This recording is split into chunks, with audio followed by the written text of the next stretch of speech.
Hello and welcome back to our 15mm miniature game recreating part of the Battle of Al-Khafji. As you probably saw in the description, this is actually part 2 of this game. A link to part 1 will be included in the description if you haven't seen it and you're interested to see what's going on. So Al-Khafji was a battle fought starting 29 January 1991 and lasting until February 1st. This is after the start of the Desert Storm Air War, but before the start of the Coalition's ground offensive on 24 February. It began when 3 Iraqi divisions attacked out of occupied Kuwait and invaded northern Saudi Arabia. The western wing of this Iraqi offensive was met by forces of 1st Marine Regiment, 1st Marine Division. In this game, we've been approximating one of the opening engagements of this battle, where elements of 6th Brigade, 3rd Iraqi Armored Division advanced toward Marine Observation Post 4. This is manned by 2nd Platoon, Delta Company, Recon Battalion, 1st Marine Division. Now, a platoon versus a brigade isn't exactly a fair fight, so not only did these Marines have to withdraw, but they needed cover to do so. This is where the LAV-25s of Task Force Shepard arrived, which actually helped repulse the Iraqis in the waning hours of 29 February. Now, the system we're using is a modification of Battlegroup by Iron Fist Publishing. Originally a World War II game, we sort of go over all the reasons that we went with this system in part 1 of our video, and we also go over some of the updates and conversions that I made in order to accommodate 1991 weapons and vehicles into this system that, again, is originally made for World War II. So like I said, we've completed the first couple turns here. You see here on the battle rating score, the Marines have 30 points in their battle rating. They've only taken 3 losses so far. That's actually really good. The Marines are practically unscathed so far.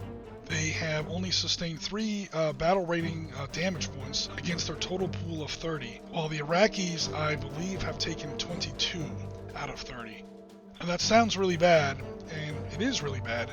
But as you can see along this highway berm here, although the Iraqis have, really taken their lumps, most of their force is now along the highway berm. They no longer have to execute movement orders towards the Americans. They're now going to be able to start taking open fire orders where they get to shoot twice. They don't take the penalty for moving and then firing. You actually take a dice penalty for that. They're finally in a position where most of their force is ready to begin really putting maximum firepower down on the Americans.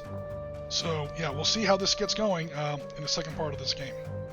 So yeah, here's the Iraqi damage score so far. Again, they've sustained 22 total points against their battle rating. Both sides started off with a total of 30 in their battle rating. The Iraqis have suffered 22, the Marines have suffered 3.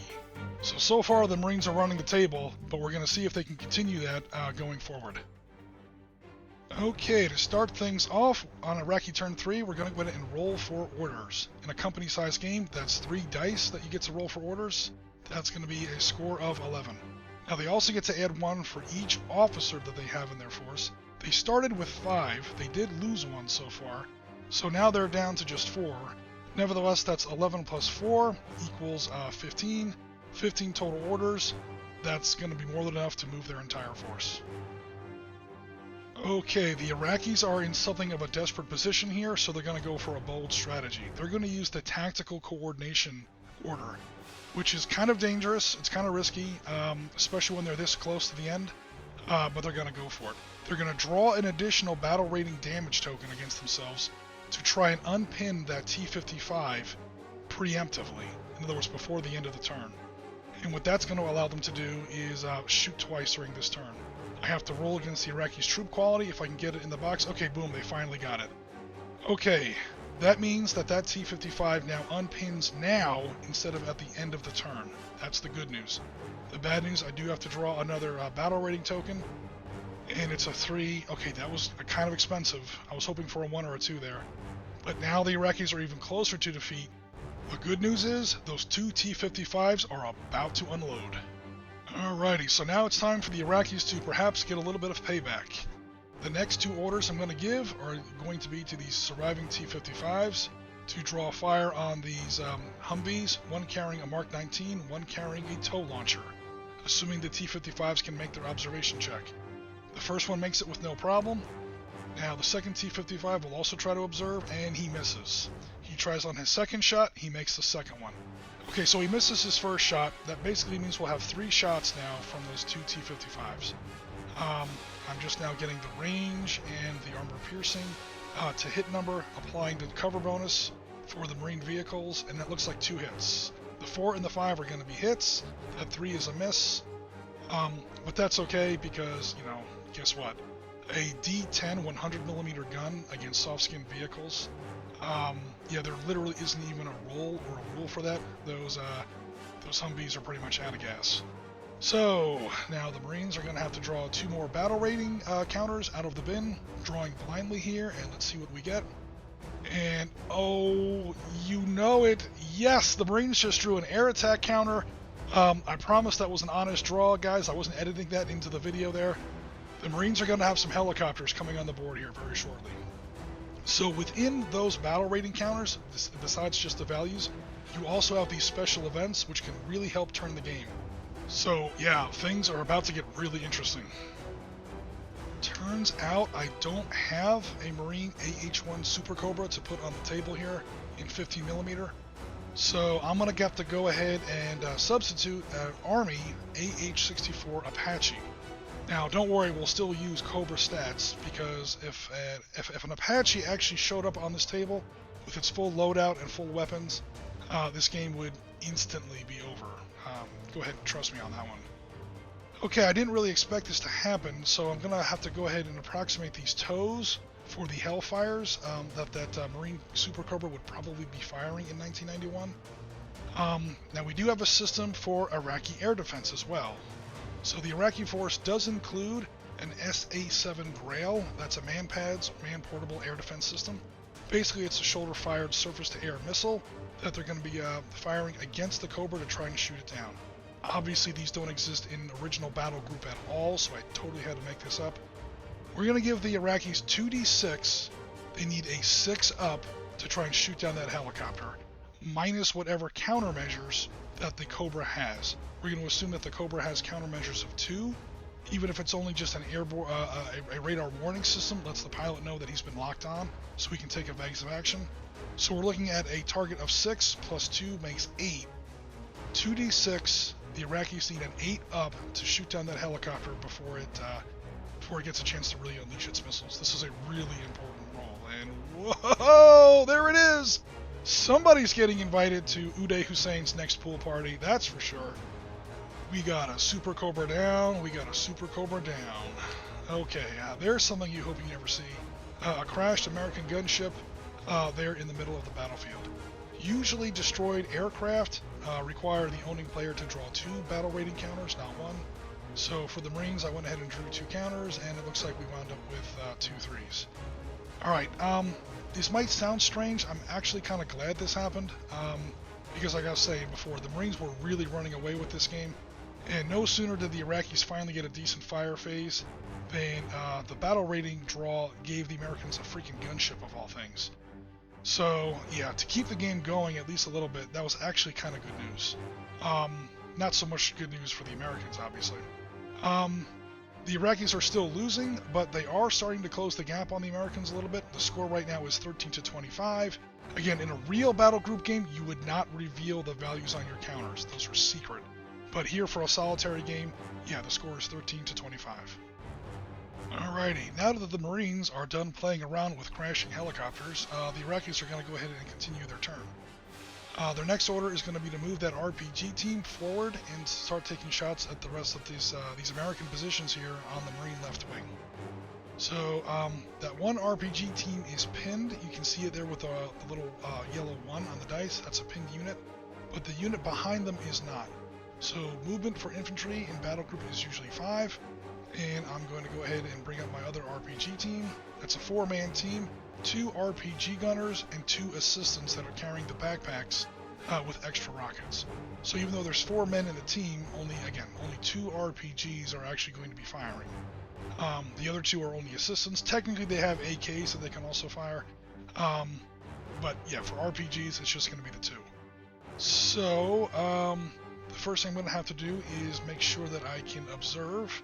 Okay, that's a success, and oh man, okay, both RPG gunners did see those Americans. They only get to fire once because they did have to move, so they had to take a move and fire order.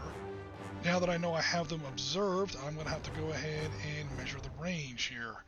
So, okay, the range is between 10 and 20, which normally gives a 3-up to hit. But because those Marines are considered to be undercover, yeah, that 3-up is going to go to a 4-up. Alright, so yeah, there we go, 4-up. Alright,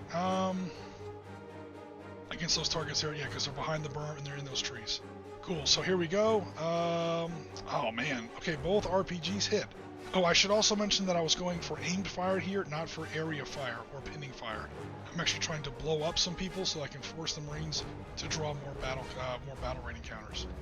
All right, so an RPG does 4 dice and requires a 5-up to actually score a kill.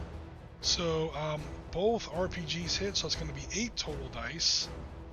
Give me a second while I gather that many dice. And again, we're looking here for 5-ups. So there we go. All right, now that is 3 kills. I kind of miscount there in the video, so do forgive me for that. But 3 kills is still more than enough to kill both of the Marine AT-4 gunners there. That's the end of the AT-4 squad, which means that the Marines are going to have to draw yet another battle rating counter, and looks like I got a 2. So that's going to go ahead and get added to the Marine damage rating there. The Iraqis are closing the gap here, so yeah, we'll see what happens. Okay, so the next 4 Iraqi orders are going to be for fire teams 1, 2, 3, and 4. They're going to advance from their former positions across the highway and then open fire.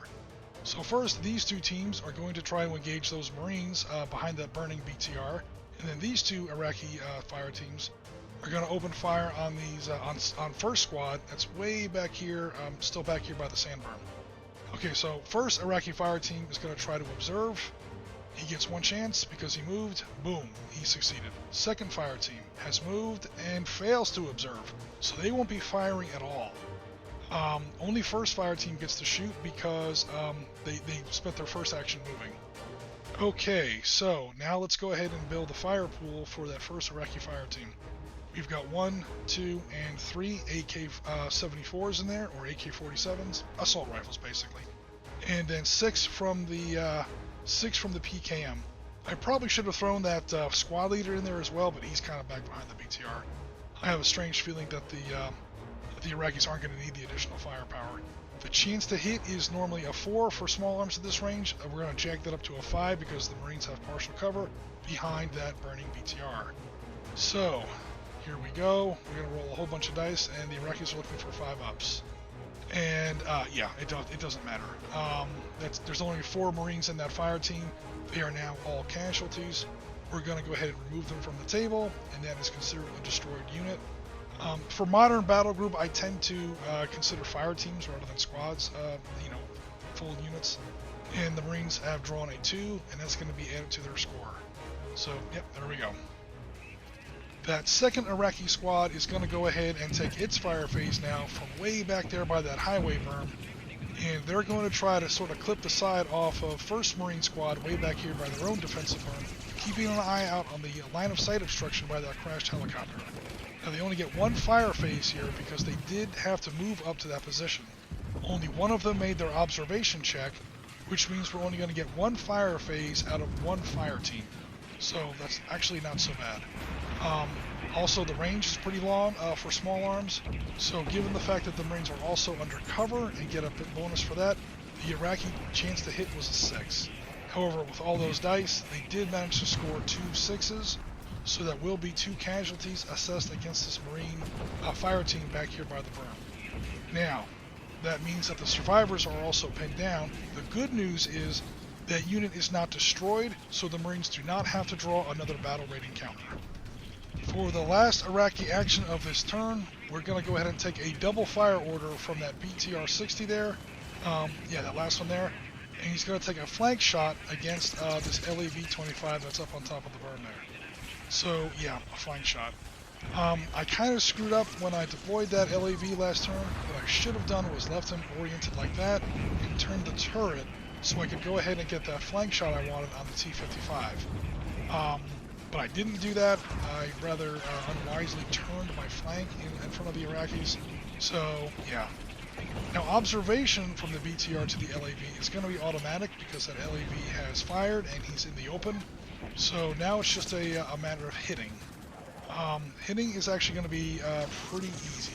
I think it's going to be a 2+. And yep, that's going to be 2 hits from the BTR-60 against the LAV.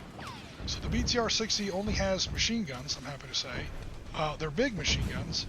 So yeah, looks like an AP value of 2 against the LAV's a flank value of O. As in, oh damn, I can't believe I turned my flank toward the enemy like that. So yeah, here's where the bad news comes in. I'm gonna find the that 60 caliber 14.5 millimeter machine guns value of 2. I'm gonna cross-reference it against the Marines' flank armor of O and come up with a 7. So the Iraqis have to roll a 7 up on 2d6 to actually score a penetration and a kill. So that's a 7. That's a tie. So if you tie the number, again, you immobilize the vehicle. So we'll put a counter there, or a little marker there to show that that LAV is now damaged and immobilized. And the other shot is a 6. Okay, the LAV armor held. Ping, ping, ping. And yeah, the LAV has survived, which is good news. I don't have to draw another battle rating counter for the Marines, but he is stuck there for the rest of the game. I'm especially glad that he survived because, again, as you can see by the little figure there in the turret, that's also my LAV commander. And that would reduce my orders roll next turn. So definitely glad that he's okay. Moving on now to Marine turn 3, we're going to go ahead and start off with rolling for their orders. So it's 3d6. Okay, that's not too bad. That's 11, plus my 5 officers. So far I haven't lost any officers. That's going to give me 16 total orders, which is more than enough for what I have left. Time for the Marines to start shooting back. So we're going to go ahead and start off with the Marine LAV commander, who was disabled last turn by that last BTR-60. The Marine LAV commander is going to return fire. His engine may be disabled, but his gun works just fine. Observation is automatic, point blank range. I only need 2 ups to hit. So this should be nice and, man, okay, I still managed to miss once.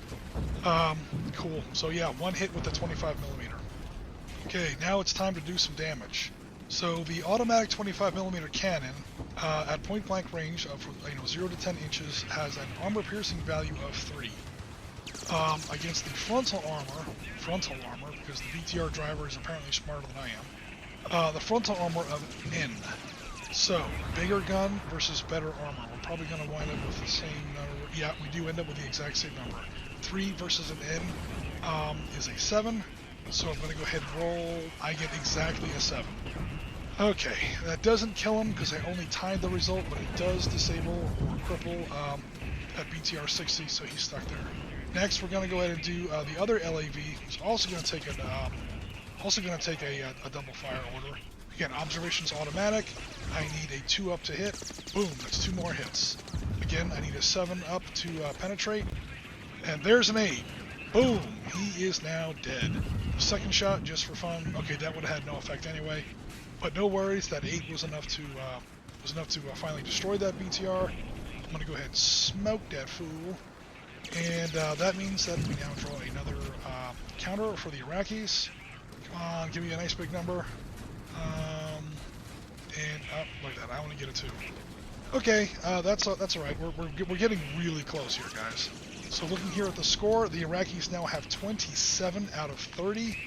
Once the Marines push the Iraqis past 30, they have to get to at least 31. That's it. That's the end of the game.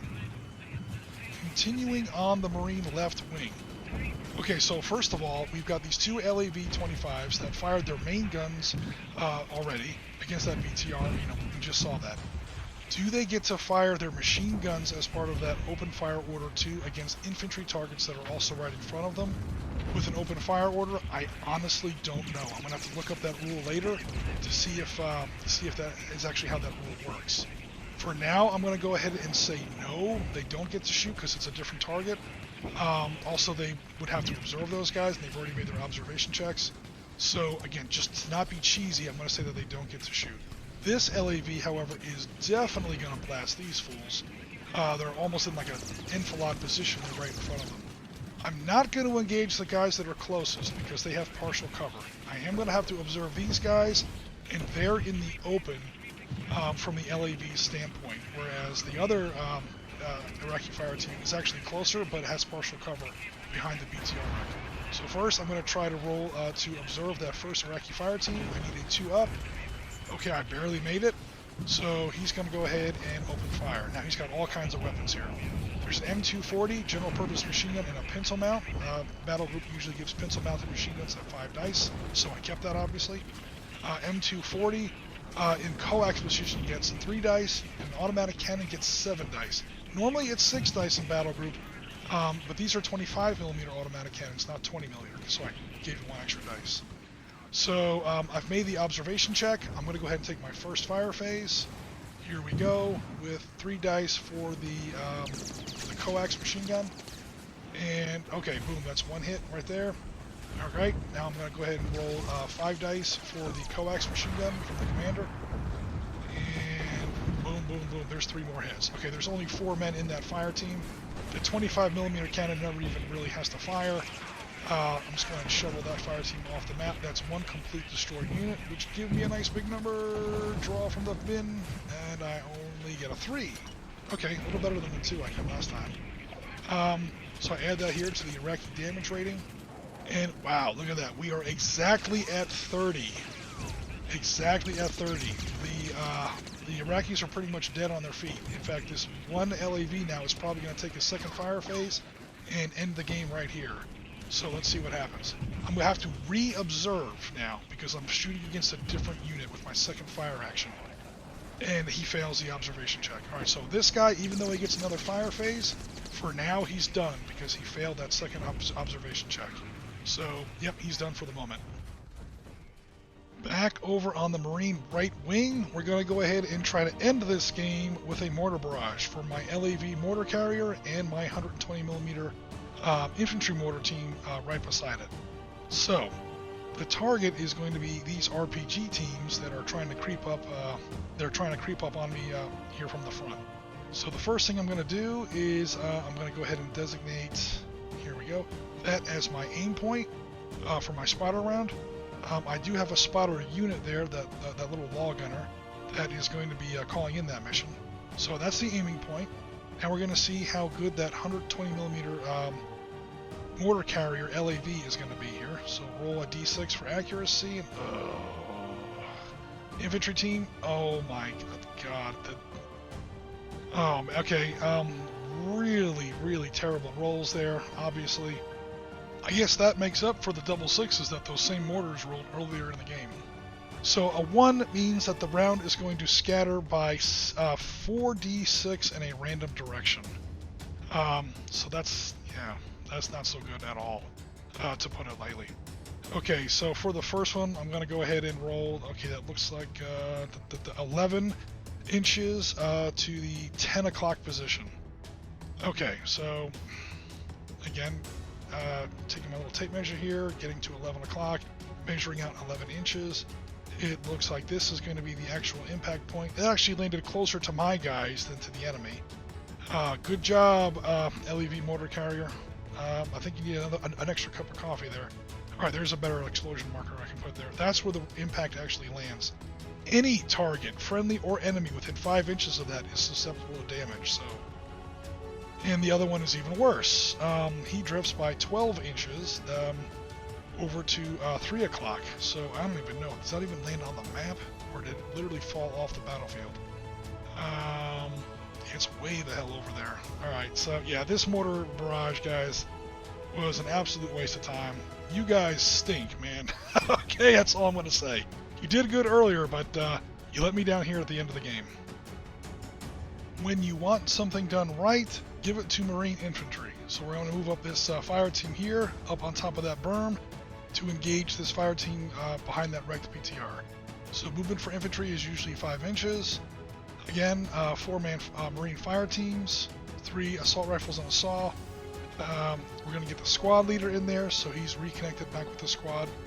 Okay, and now they're going to go ahead and engage those Iraqi infantry behind the wrecked BTR. Now, full disclosure, I do forget to make the observation check here. But I do have my 3 assault rifles plus my saw. I'm also going to include the squad leader himself. He's also carrying an assault rifle. So that's a lot of dice. Again, I did forget to make the observation check here, full disclosure. The chance to hit the Iraqis is going to be pretty high, even though it's close range, because they do have hard cover there behind the BTR. So I'm going to go ahead and make that a 5, and it doesn't really matter. Yeah, look at that. Boom, boom, 3, 4, 5, 6, 7 hits. There's only 4 people in the fire team. We'll count the squad leader too, that's 5. So that's 1 more unit destroyed for the Iraqis, and that means that I get to draw another battle rating counter for the Iraqis. They're already tied with their battle rating. The only thing that keeps them alive is if they draw a special event, but they don't. They draw a number 4, add that to their battle rating damage. So now they're at 34 out of 30, which is, yeah, that's the end of the game. Okay, so to go ahead and wrap up the end of the Marine turn here, I went ahead and opened fire with 1st Marine Squad way back here by this berm to try and take out some of these Iraqi infantry positions across the battlefield here. These 2 fire teams were blocked by the wrecked Cobra as far as line of sight goes. They were pinned down, so they weren't able to fire. I did have 2 50 cals on these 2 Humvees here. Let me see if I can get a better angle on them. But as far as observation and then actual direct fire checks, they honestly didn't do very much, to be honest. I brought up my last fire team of Marine riflemen there. And also the Humvee that was back there outflanked all those wrecks and opened fire on the Iraqis from behind. So they managed to take out 1 entire Iraqi fire team and damage another one. They knocked down 2 figures, leaving the other 2 pinned. That resulted in another counter drawn for the Iraqis. That number was a 4, which gave me a, oh hello cameraman, where are you at? Alrighty, which gave me a final score, battle damage assessment against the Iraqis at 38, and the Marines wound up with 17. So again, that's the final score, 38 to 17, Marine victory. Now, the Iraqis still have some pretty powerful units on the table, especially these 2 T-55s. Especially since the Americans don't have any more tow-carrying vehicles that can really take them out. So, you know, but that's how the battle rating system works in a Battlegroup. Those 2 T-55s don't know if there might be some more aviation coming in. They don't know if there might be some more anti-tank vehicles back here, some more tow carriers. They don't know if, you know, who knows? Maybe the Marines are calling in for reinforcements, and maybe some Marine armor is coming in on the table. Again, in a 15mm gaming table, we of course see everything as plain as day, but you know, real combat isn't like that. You don't know how bad off or how badly hurt the enemy really is, how close he is to breaking. In a real game, those values are screened. You don't show them to your opponent. You know what your battle rating is, and you know how many counters your opponent has drawn, but you don't know what the values on those counters are. So you never really know how close he is to breaking. You could mount one final shove and, you know, break him for good, or you might get massacred because it turns out that, you know, he had plenty of battle rating value left. You didn't know. How many times in military history have we read about commanders who didn't know they had the battle won? Like these T-55s. They don't know that, you know, they might be okay. All they know is that they're outflanked, there's light armor on their wing. They don't know what other ITV vehicles or, God forbid, even Marine armor might be showing up. To be honest, I just wanted to kind of show off that miniature on the table there. But those T-55s don't really know what else is going on. And the battle rating system sort of reflects that. So, yeah, those 2 T-55s are going to go ahead and break off, along with their surviving RPG gunners and AT-3s. And that's going to wrap up our look here at Al-Khafji. So I hope you enjoyed this video. Thanks for all your support, and we'll talk to you again very soon. Take care, everybody.